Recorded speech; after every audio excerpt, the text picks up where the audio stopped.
The Terror of Blue John Gap by Sir Arthur Conan Doyle. Before this story begins, I would like to clarify that the following story was first published in 1912. That is 100 years ago, and it was later included in the collection Tales of Terror and Mystery, along with another 11 stories by Sir Arthur Conan Doyle. That collection was published in 1923. Additionally, I would like to also include the fact that tuberculosis was a very common disease at the time that this story is set, 1906, and it was responsible for 1 in 4 deaths in England in 1815, and at the time of the story it was still a major health problem. Its symptoms include high fever and tiredness. It was believed that the fever could cause hallucinations.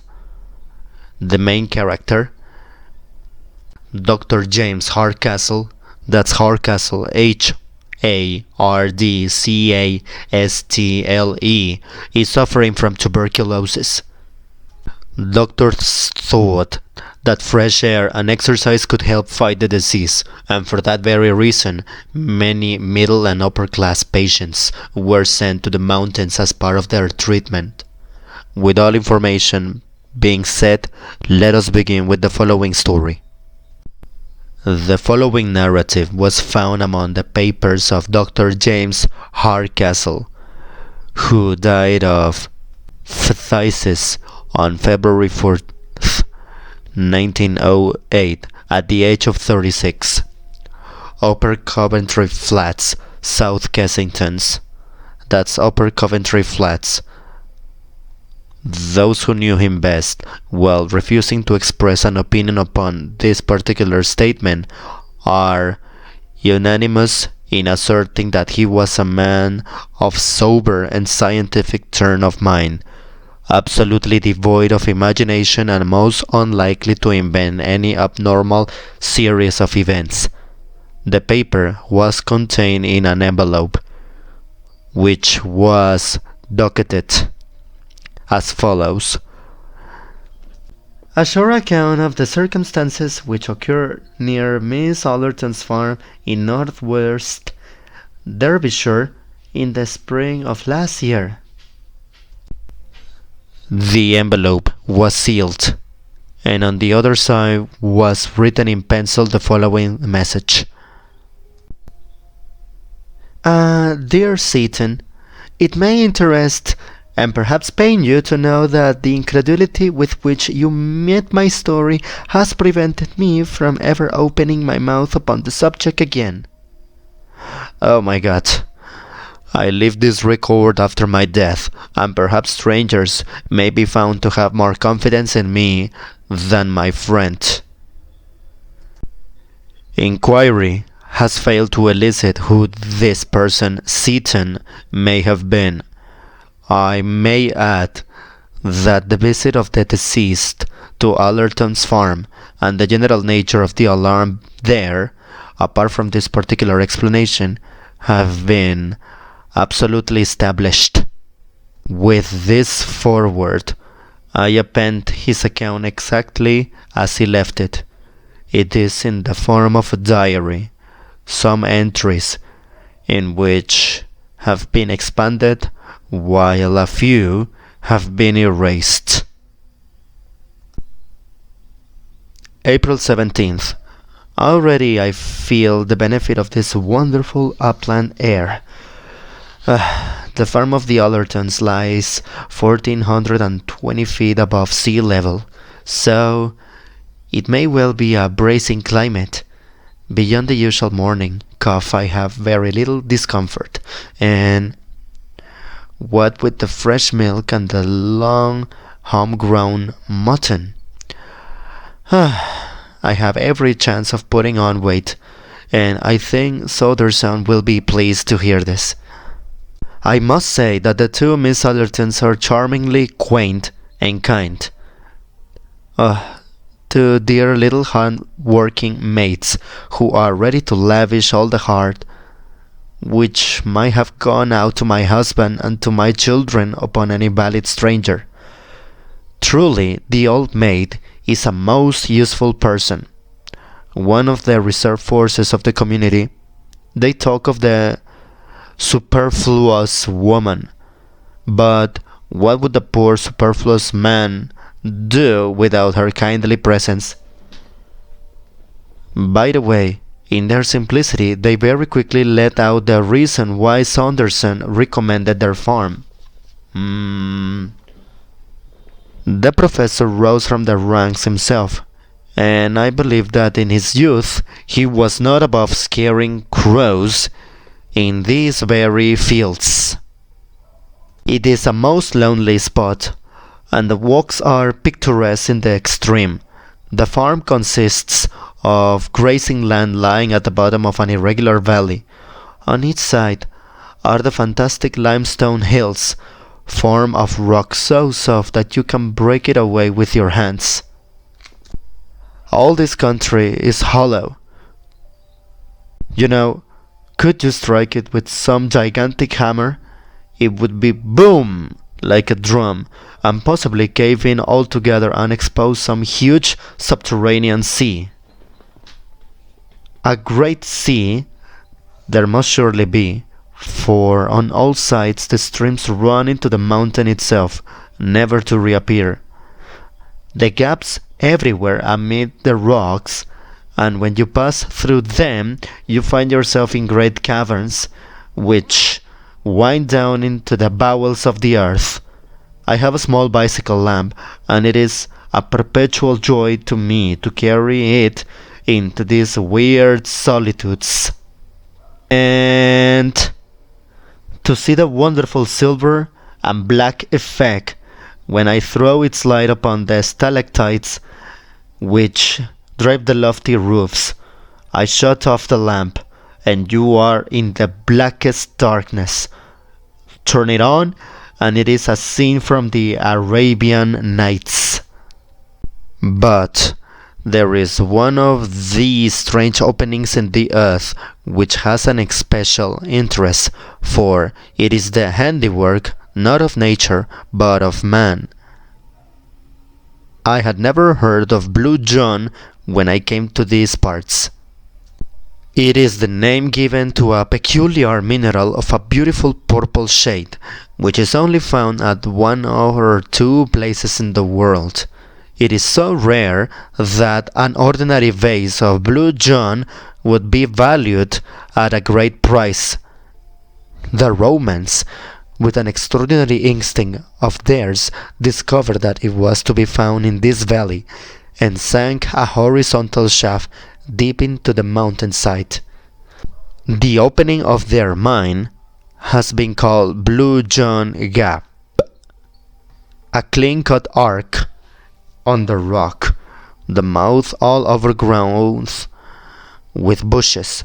It is a goodly passage which the Roman miners have cut, and it intersects some of the great water-worn caves, so that if you enter Blue John Gap, you would do well to mark your steps, and to have a good store of candles, or you may never make your way back to the daylight again. I have not yet gone so deeply into it, but this very day I stood at the mouth of the Arc Tunnel, and peering down into the black recess beyond, I vowed that when my health returned, I would devote some holiday to exploring those mysterious depths, and finding out for myself how far the Romans had penetrated into the Derbyshire hills. Strange how superstitious these countrymen are.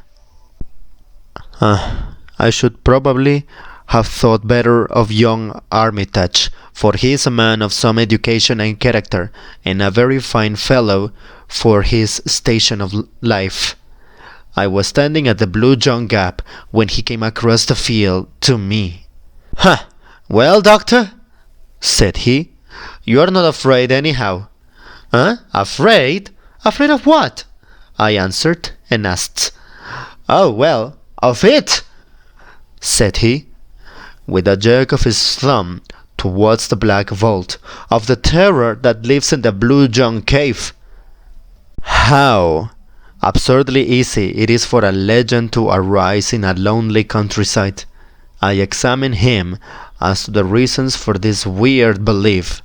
It seems that from time to time sheep have been missing from the fields, carried boldly away, according to Armitage. That they could have wandered away of their own accord and disappeared among the mountains was an explanation to which he would not listen. On one occasion a pool of blood had been found, and some tufts of wool were also found. That also could be explained in a perfectly natural way, I pointed out. Further on, the nights upon which sheep disappear were invariably very dark, cloudy nights with no moon. This I met with the obvious retort that those were the nights which a commonplace sheep stealer would naturally choose for his work. On one occasion, a gap had been made in a wall, and some of the stones scattered for a considerable distance. Human agency again, in my opinion. Finally, Armitage clinched all his arguments by telling me that he actually heard the creature. Indeed, that anyone could hear it who remained long enough at the gap. It was a distant roaring of an immense volume. I could not but smile at this, knowing, as I do, the strange reverberations which come out of an underground water system running amidst the chasms of a limestone formation. My incredulity annoyed Armitage so that he turned and left me with some abruptness. And now comes the queer point about the whole business. I was still standing near the mouth of the cave, turning over in my mind the various statements of Armitage, and reflecting how readily they could be explained away, when suddenly, from the depth of the tunnel beside me, there issued a most extraordinary sound. How shall I describe it? First of all, it seemed to be a great distance away, far down the bowels of the earth. Secondly, in spite of this suggestion of distance, it was very loud.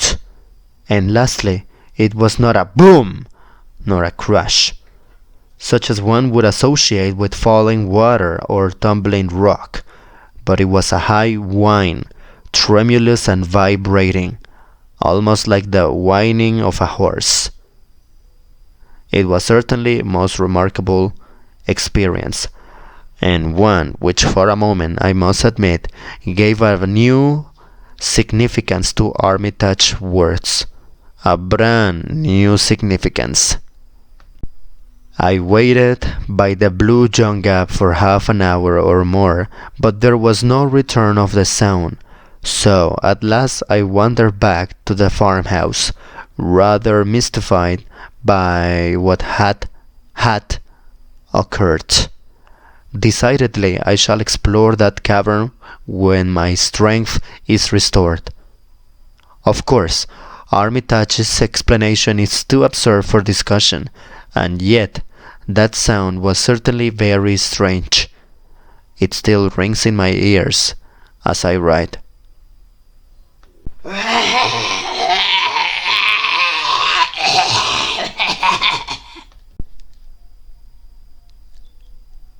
April 20th. In the last 3 days, I have made several expeditions to the Blue John Gap, and I have penetrated some short distance, but my bicycle lantern is so small and weak that I dare not trust myself very far. I shall duly do the thing more systematically.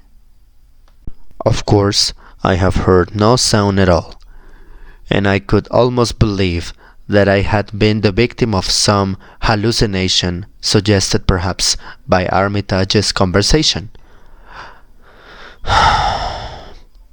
Of course, the whole idea is absurd, and yet I must confess that those bushes at the entrance of the cave do present an appearance as if some heavy creature had forced its way through them. I begin to be keenly interested. I have said nothing to the Miss Allertons, for they are quite superstitious enough already, but I have bought some candles, and I mean to investigate for myself. I observed this morning that among the numerous tufts of sheep's wool which lay among the bushes near the cavern, there was one which was smeared with blood. Of course, my reason tells me that if sheep wander into such rocky places, they are likely to injure themselves, and yet somehow that splash of crimson gave me a sudden shock, and for a moment I found myself shrinking back in horror from the old Roman arch. A fetid breath seemed to ooze from the black depths into which I peered. Could it indeed be possible that some nameless thing, some dreadful presence, was lurking down yonder? I should have been incapable of such feelings in the days of my strength. But one grows more nervous and fanciful when one's health is shaken. For the moment I weakened in my resolution, and I was ready to leave the secret of the old mine, if one exists, forever unsolved. But tonight my interest has returned, and my nerves grown more steady. However, I trust that I shall have gone more deeply into this matter. April 22nd. Let me draw and set down as accurately as I can my extraordinary experience of yesterday. I started in the afternoon, and I made my way to the Blue John Gap. I confess that my misgivings returned as I gazed into its depths, and I wished that I had brought a companion to share my exploration. Finally, with a return of resolution, I lit my candle, and I pushed my way through the briars, and I descended into the rocky shaft. It went down at an acute angle from some 50 feet, which is roughly 15 meters, the floor being covered with broken stone. Thence there extended a long straight passage cut in the solid rock. From there it was totally straight. I am not a geologist, not at all, but the lining of this corridor was certainly of some harder material than limestone, for there were some points where I could actually see the tool marks which the old miners had left in their excavation, as fresh as if they had been done yesterday. Down this strange, old-world corridor I stumbled, my feeble flame throwing a dim circle of light around me, which made the shadows beyond the more threatening and obscure. Finally, I came to a spot where the Roman tunnel opened into a water-worn cavern, a huge hole hung with long white icicles of lime deposit. From this central chamber I could dimly perceive that a number of passages worn by the subterranean streams wound away into the depths of the earth. I was standing there wondering whether I had better return, or whether I dare venture farther into this dangerous labyrinth, when my eyes fell upon something at my feet which strongly arrested my attention. It caught it totally.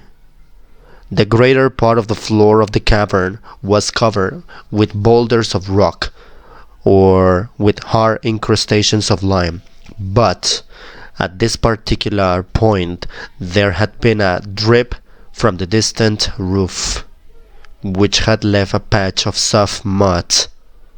In the very center of this, there was a huge mark, an ill-defined blotch, deep, broad, and irregular, as if a great boulder had fallen upon it. No loose stone lay near, however, nor was there anything to account for the impression. It was far too large to be caused by any possible animal, and besides, there was only the one, and the patch of mud was such a size that no reasonable stride could have covered it. As I rose from the examination of that singular mark, and then looked round into the black shadows which hemmed me in, I must confess that I felt for a moment a most unpleasant sinking of my heart, and that, do what I could, the candle trembled in my outstretched hand. I soon recovered my nerve. However, when I reflected how absurd it was to associate so huge and shapeless a mark with the track of any unknown animal, even an elephant could not have produced it. I determined, therefore, that I would not be scared by vague and senseless fears from carrying out my exploration. Before proceeding, I took good note of a curious rock formation in the wall by which I could recognize the entrance of the Roman tunnel. The precaution was very necessary, for the great cave, so far as I could see it, was intersected by passages. Having made sure of my position, I reassured myself by examining my spare candles and my matches. I advanced slowly over the rocky and uneven surface of the cavern. Now, I come to the point where I met with such sudden and desperate disaster. This is serious. A stream, some 20 feet broad, ran across my path. And I walked for some little distance along the bank to find a spot where I could cross dry shod, which means without getting my feet wet. Finally, I came to a place where a single flat boulder lay near the center, which I could not reach in a stride. As it chanced, however, the rock had been cut away and made top heavy by the rush of the stream. So then, it tilted over as I landed on it and shot me into the ice-cold water. My candle went out, and I found myself floundering about in utter and absolute darkness. I staggered to my feet again, more amused than alarmed by my adventure. The candle had fallen from my hand, and it was lost in the stream, but I had 2 others in my pocket, so that it was of no importance. I got one of them ready, and I drew out my box of matches to light it. Only then did I realize my position. The box had been soaked in my fall into the river, and it was impossible to strike the matches. A cold hand seemed to close round my heart as I realized my position. The darkness was opaque and horrible. It was so utter.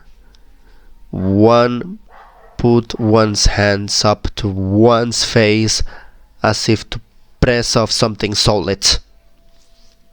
You have to touch everything in order to make sure you knew where you were going.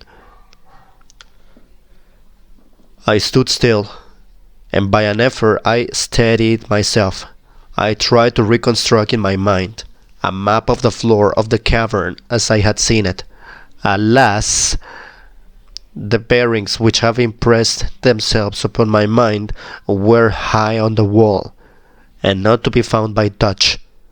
Still, I remember in a general way how the sites were situated, and I hoped that by groping my way along them, I should at least come to the opening of the Roman tunnel.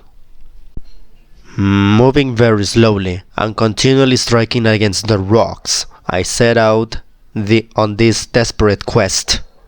But I very soon realized how impossible it was. In that black, velvety darkness, one lost all one's bearings in an instant. Before I had made a dozen paces, I was utterly bewildered as to my whereabouts. The rippling of the stream, which was the one sound audible, showed me where it lay, but the moment that I left its bank, I was utterly lost.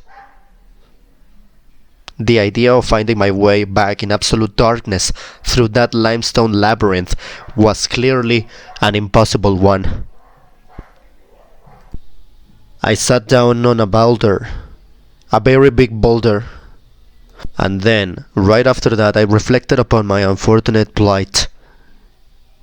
I had not told anyone that I proposed to come to the Blue John mine, and it was unlikely that a search party would come after me. Therefore, I must trust to my own resources to get clear of the danger. There was only one hope, and that was that the matches might dry. When I fell into the river, only half of me had got thoroughly wet. My left shoulder had remained above the water. I took the box of matches, therefore, and I put it into my left armpit. The moist air of the cavern might possibly be counteracted by the heat of my body, but even so, I knew that I could not hope to get a light for many hours. Meanwhile, there was nothing for it but to wait. By good luck, I had slipped several biscuits into my pocket before I left the farmhouse. These now I devoured, and washed them down with a draught from that wretched stream, which had been the cause of all of my misfortunes.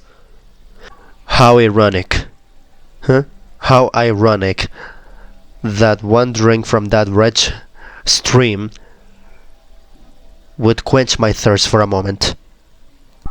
Then I felt about for a comfortable seat amongst the rocks, and having discovered a place where I could get a support from my back, I stretched out my legs and I settled myself down to wait. I was wretchedly damp and cold, but I tried to cheer myself with the reflection that modern science prescribed open windows and walks in all weather for my disease. Gradually, lulled by the monotonous gurgle of the stream, and by the absolute darkness, I sank into an uneasy slumber. How long this lasted, I cannot say. It may have been for an hour, or maybe it may have been for several. Suddenly, I sat up on my rock couch, with every nerve thrilling and every sense acutely on the alert.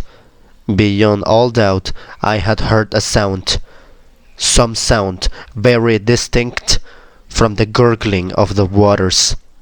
It had passed, but the reverberation of it still lingered in my ear. Was it a search party? They would most certainly have shouted, and vague as this sound was, which had wakened me, it was very distinct from the human voice. I sat, palpitating and hardly daring to breathe. There it was again. And again. Now, it had become continuous. It was a threat. Yes, surely it was the threat of some living creature. But what a threat! A threat it was. It gave me the impression of an enormous weight carried upon a sponge-like feet. which gave forth a muffled but ear-filling sound. The darkness was as complete as ever, but the threat was regular and decisive, and it was coming beyond all question in my direction. My skin grew cold, and my hair stood on end as I listened to that steady and ponderous footfall. There was some creature there, and surely by the speed of its advance, it was one which could see in the dark. I crouched low on my rock, and I tried to blend myself into it. The steps grew nearer still, then stopped, and presently I was aware of a loud lapping and gurgling. The creature was drinking at the stream. Then again there was silence, broken by a succession of long sniffs and snorts of tremendous volume and energy.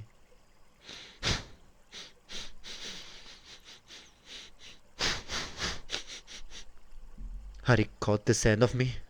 My own nostrils were filled by a low fetid odor, kind of mephitic, a bad, possibly poisonous smell, and abominable, terrible, hateful.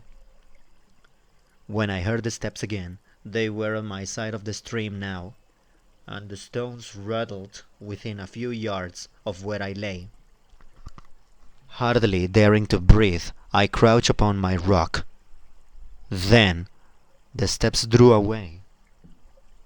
I heard the splash as it returned across the river, and the sound died away into the distance in the direction from which it had come. For a long time I lay upon the rock, too much horrified to move. I thought of the sound which I had heard coming from the depths of the cave, of Armitage's fears, of the strange impression in the mud.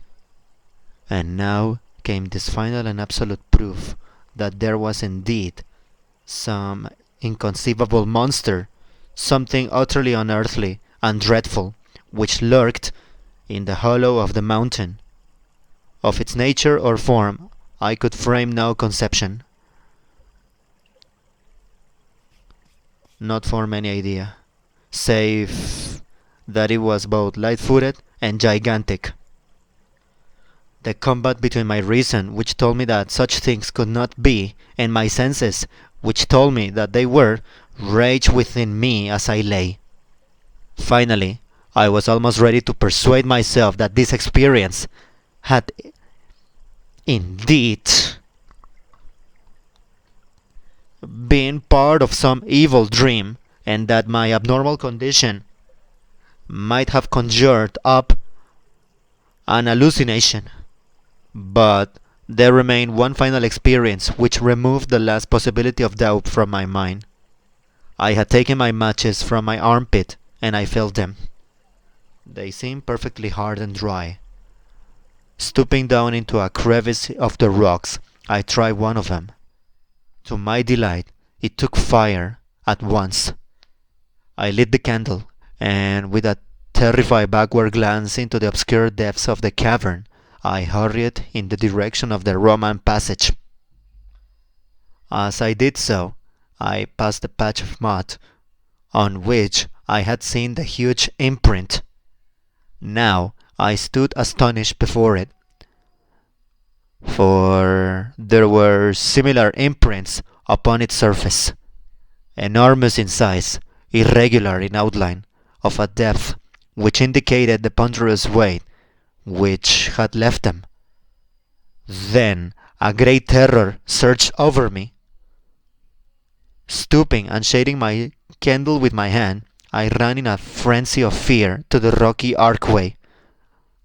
I hastened up it, and never stopped until with weary feet and panting lungs I rushed up the final slope of stones, broke through the tangle of briars, and flung myself exhausted upon the soft grass under the peaceful light of the stars. It was 3 in the morning when I reached the farmhouse, and today I am all unstrung and quivering after my terrific adventure. I was emotionally upset. As yet, I have told no one. I must move warily in the matter. What would the poorly lonely women or the uneducated yokels here think of it if I were to tell them of my experience? Let me go to somewhere, or in this case to someone who can understand and advise. April 25th. So, I laid up in bed for 2 days after my incredible adventure in the cavern. I use the adjective with a very definite meaning, for I have had an experience since which has shocked me almost as much as the other. I have said that I was looking round for someone who could advise me. There is a Dr. Mark Johnson who practices some few miles away, to whom I had a note of recommendation from Professor Saunderson. That's Professor Saunderson, Saunderson, Professor Saunderson. To him I drove, when I was strong enough to get about, and I recounted to him my whole strange experience. He listened intently, and then carefully examined me, paying special attention to my reflexes and to the pupils of my eyes. When he had finished, he refused to discuss my adventure, saying that it was entirely beyond him, but he gave me the card of a Mr. Picton at Castleton, with the advice that I should instantly go to him and tell him the story exactly as I had done to himself. That is Mr. Picton, Picton. He was, according to my adviser, the very man who was preeminently suited to help me. I went on to the station, therefore, and I make my way to the little town, which is some 10 miles away. Mr. Picton appeared to be a man of importance, as his brass plate was displayed upon the door of a considerable building on the outskirts of the town. I was about to ring his bell when some misgiving came to my mind, and crossing to a neighboring shop, I asked the man behind the counter if he could tell me anything of Mr. Picton. "Oh, why, he's the best mad doctor in Derbyshire, and yonder is his asylum," the man said. You can imagine that it was not long before I had shaken the dust of Castleton from my feet, and returned to the farm, cursing all unimaginative pedants who cannot conceive that there may be things in creation which have never yet chanced to come across their mole's vision. After all, now that I'm cooler, I can afford to admit that I have been no more sympathetic to Armitage than Dr. Johnson has been to me. April 27th. When I was a student, I had the reputation of being a man of courage and enterprise. I remember that when there was a ghost hunt at Coleridge, it was I who sat up in the haunted house. That was Coleridge, Coltbridge. Is it advancing years? After all, I'm only 35, or is it this physical malady which has caused degeneration? And by the way, I meant malady. Certainly, my heart and my heart quail when I think of that horrible cavern in the hill, and the certainty that it has some monstrous occupant. What shall I do? There is not an hour in the day that I do not debate the question. If I say nothing, then the mystery remains unsolved. If I do say anything, then I have the alternative of mad alarm over the whole countryside, or of absolute incredulity, which may end in consigning me to an asylum.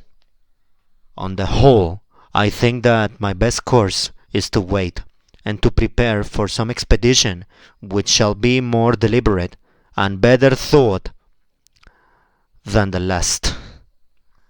As a first step, I have been to Castletown and obtained a few essentials, such as a large acetylene lantern for one thing, and a good double-barreled sporting rifle for another. The latter I have hired, but I have bought a dozen heavy game cartridges, which would bring down a rhinoceros. Now I am ready for my troglodyte friend. Give me better health and a little spate of energy, and I shall try conclusions with him yet. But who and what is he? There is the question which stands between me and my sleep. And many theories do I form, only to discard them in turn. I discard each. It is also utterly unthinkable, and yet the cry, the footmark, the tread in the cavern, no reasoning can get past these.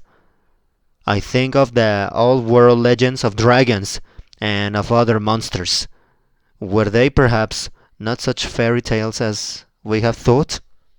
Can it be that there is some fact which underlies them? Or am I, of all mortals, the one who is chosen to expose it? The following entry was written on May the 3rd. So, for several days I have been laid up by the vagaries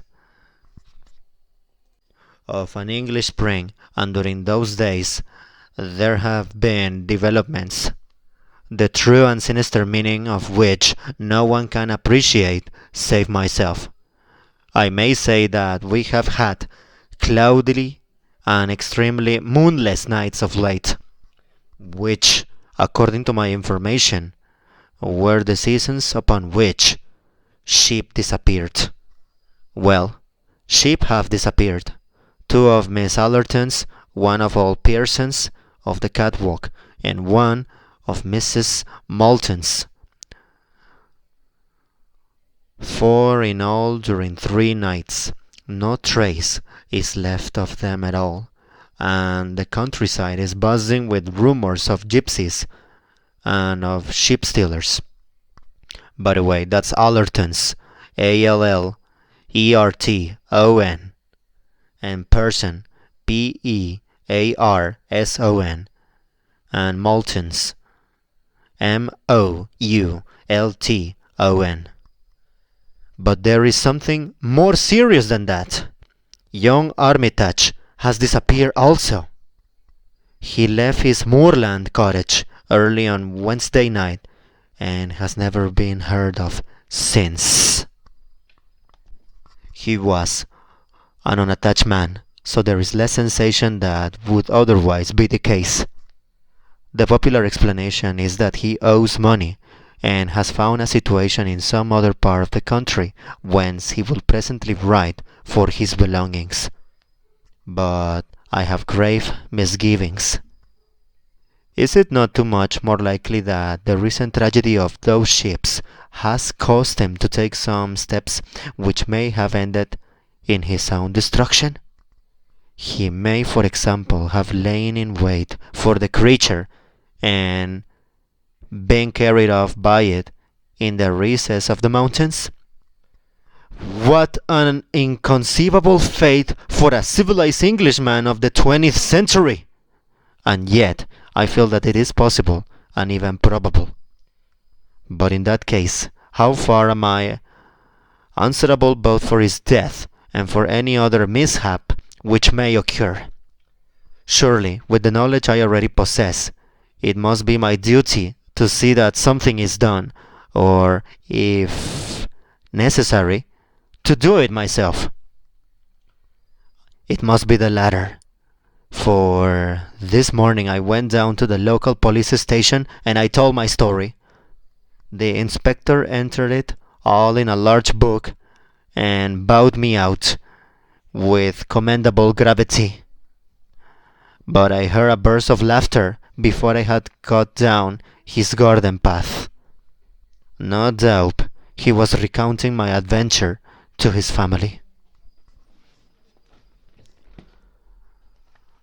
June the 10th.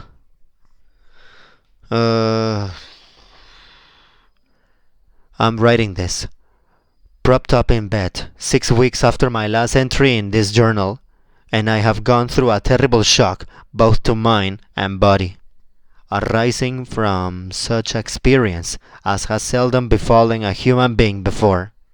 But I have attained my end. The danger from the terror which dwells in the Blue John Gap has passed, never to return. Thus much at least I, a broken invalid, have done for the common good. Let me now recount what occurred as clearly as I may.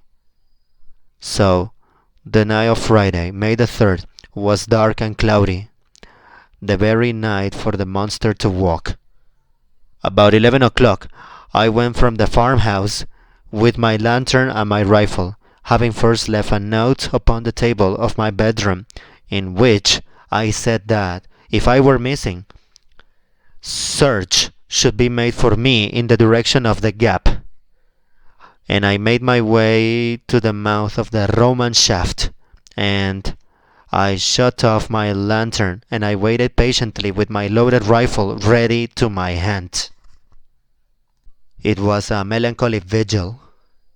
All down the winding valley I could see the scattered lights of the farmhouses, and the church clock of Chapel le Dale, tolling the hours, came faintly to my ears. This token of my fellow men served only to make my own position seem the more lonely, and to call for a greater effort to overcome the terror which tempted me to continually get back to the farm, and abandon forever this dangerous quest. And yet there lies deep in every man a rooted self-respect and self-respect, which makes it totally hard for him to turn back from what he has once undertaken. This feeling of personal pride was my salvation now, and it was that alone which held me fast when every instinct of my nature was dragging me away. I am glad now that I had the strength. In spite of all that has cost me, my manhood is at least above reproach. 12 o'clock struck in the distant church, then 1, then 2. It was the darkest hour of the night. The clouds were drifting low, and there was not a star in the sky. An owl was hooting somewhere among the rocks, but no other sound, save the gentle sough of the wind, came to my ears. And then, suddenly, I heard it! From far away down the tunnel came those muffled steps, so soft and yet so ponderous. I heard also the rattle of stones as they gave way under that giant tread. They drew nearer. They were close upon me, and I heard the crashing of the bushes around the entrance, and then, dimly through the darkness, I was conscious of the loom of some enormous shape, some monstrous, inchoate creature, passing swiftly and very silently out of the tunnel. I was paralyzed with fear and amazement. Long as I had waited, now that it had actually come, I was unprepared for the shock. I lay motionless and breathless, whilst the great dark mass whisked by me and was swallowed up in the night. But now I nerved myself for its return. No sound came from the sleeping countryside to tell of the horror which was loose. In no way could I judge how far off it was, what it was doing, or when it might be back. But not a second time should I let my nerve fail me. Not a second time should I pass unchallenged. I swore it between my clenched teeth, and I laid my cocked rifle across the rock. And yet it nearly happened. There was no warning of approach. Now, as the creature passed over the grass, suddenly, like a dark drifting shadow, the huge bulk loomed up once more before me, making for the entrance of the cave. And one more time again came that paralysis of volition, which held my crooked finger impotent upon the trigger. With a desperate effort I shook it off, even as the brushwood rustled and the monstrous beast blended with the shadow of the gap. I fired at the retreating form. In the blaze of the gun I caught a glimpse of a great shaggy mass, something with rough and bristling hair of a whitered grey color, fading away to white in its lower parts. The huge body supported upon short, thick, curving legs. I had just that glance, and then I heard the rattle of the stones as the creature turned down into its burrow. In an instant, with a triumphant revulsing of feeling, I had cast my fears into the wind, and uncovering my powerful lantern with my rifle in my hand, I sprang down from my rock and I rushed after the monster down the old Roman shaft. My splendid lamp cast a brilliant flood of vivid light in front of me, very different from the yellow glimmer which had aided me down the same passage only 12 days before. As I ran, I saw the great beast lurching along before me, its huge bulk filling up the whole space from wall to wall. Its hair looked like coarse, faded oakum, and hung down in long, dense masses which swayed as it moved. It was like an enormous unclipped sheep in its fleece, but in size it was far larger than the largest elephant, and its breadth seemed to be nearly as great as its height. It fills me with amazement now to think that I should have dared to follow such a horror into the bowels of the earth. But when one's blood is up, and when one's quarry seems to be flying, the old primeval hunting spirit awakes, and prudence is cast to the wind. Rifle in hand, I ran at the top of my speed upon the trail of the monster. I had seen that the creature was swift. Now I was to find out to my cost that it was also very cunning. I had imagined that it was in panic flight, and that I had only to pursue it. The idea that it might turn upon me never entered my excited brain.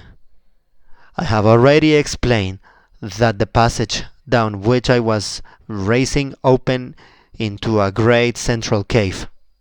Into this I rushed, fearful lest I should lose all trace of the beast. But he had turned upon his own traces, and in a moment we were face to face.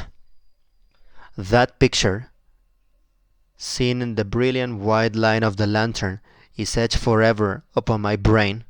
He had reared up on his hind legs as a bear would do, and stood above me, enormous, menacing, such a creature as no nightmares had ever brought to my imagination. I have said that he reared like a bear, and there was something bear-like, if one could conceive a bear which was tenfold the bulk of any bear seen upon earth, in his whole pose and attitude, in his great crooked forelegs, with their ivory white claws, in his rock skin, and in his red gaping mouth, fringed with monstrous fangs. Only in one point did he differ from the bear, or from any other creature which walks the earth. And even at that supreme moment a shudder of horror passed over me, as I observed that the eyes which glistened in the glow of my lantern were huge, protecting and projecting bulbs, white and sightless. For a moment his great paws swung over my head. The next he fell forward upon me. I and my broken lantern crashed to the earth, and I remember no more. When I came to myself, I was back in the farmhouse of the Allertons. 2 days had passed since my terrible adventure in the Blue John Gap. It seems that I had lain all night in the cave, insensible from the concussion of my brain, with my left arm and 2 ribs badly fractured. In the morning my note had been found, and a search party of 12 farmers assembled, and I had been tracked down and carried back to my bedroom, where I had lain in a high delirium ever since. There was, it seems, no sign of the creature, and no bloodstain, which would show that my bullet had found him as he passed. Save for my own plight and the marks upon the mud, there was nothing to prove that what I said was true. 6 weeks have now elapsed, and I am able to sit out once more in the sunshine. Just opposite me is the steep hillside, grey with shaly rock, and yonder on its flank is the dark cleft which marks the opening of the Blue John Gap, which it is no longer a source of terror. Never again through that ill-omened tunnel shall any strange shape flit out into the world of men. The educated and the scientific, the Dr. Johnsons and the like, may smile at my narrative, but the poorer folk of the countryside had never a doubt as to its truth.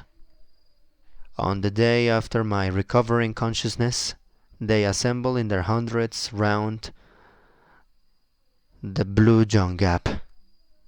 As the Castleton Courier said, "Well, it was useless for our correspondent or for any of the adventurous gentlemen who had come from Matlock, Buxton, and all the other parts, to offer to descend and to explore the cave to the end, and to finally test the extraordinary narrative of Dr. James Hardcastle.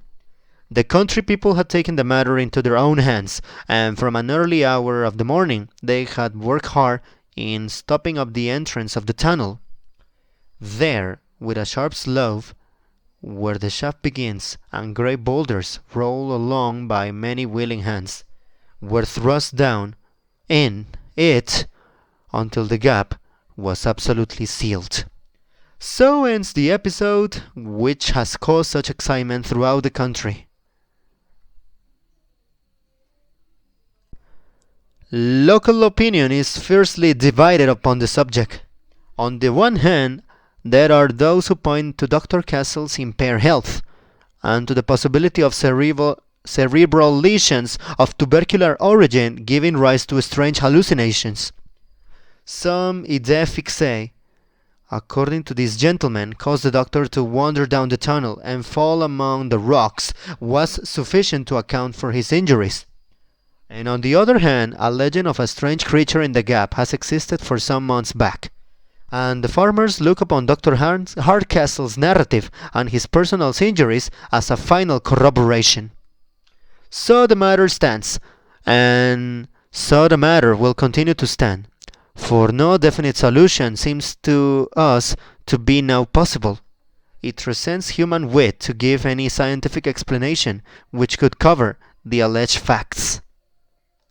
Uh, Perhaps before the courier published these words, they would have been wise to send a representative to me. I have thought the matter out, as no one else has occasion to do so, and it is possible that I might have removed some of the more obvious difficulties of the narrative, and brought it one degree nearer to scientific acceptance. Let me then write down the only explanation which seems to me to elucidate what I now took my cost to have been a series of facts. My theory may seem to be wildly improbable, but at least no one can venture to say that it was impossible. My view is, and it was formed, as is shown by my diary before my personal adventure, that in this part of England there is a vast subterranean lake or sea, which is fed by the great number of streams which pass down through the limestone. Where there is a large collection of water, there must also be some evaporation, mists, or rain, and a possibility of vegetation. This in turn suggests that there may be some animal life arising, as the vegetable life would also do, from those seeds and types which had been introduced at an early period of the world's history, when communication with the outer air was more easy. This place had then developed a fauna and a flora of its own, including such monsters as the one which I had seen, which may well have been the old cave bear, enormously enlarged and modified by its new environment. For countless aeons, the internal and the external creation had kept apart, growing steadily away from each other. An eon is probably like many millennia. Then there had come some rift in the depths of the mountain, which had enabled one creature to wander up, and by means of the Roman tunnel to reach the open air. Like all subterranean life, it had lost the power of sight, but this had no doubt been compensated for by nature in other directions. Certainly, it had some means of finding its way about, and of hunting down the sheep upon the hillside. As to its choice of dark nights, it is part of my theory that light was painful to those great white eyeballs, and that it was only a pitch-black world which it could tolerate. Perhaps, indeed, it was the glare of my lantern which saved my life at that awful moment when we were face to face. So, I read the riddle, and I leave these facts behind me, and if you can explain them, do so. Or if you choose to doubt them, do so. Neither your belief nor your incredulity can alter them, nor affect one whose task is nearly over. And so ended the narrative of Dr. James Hardcastle.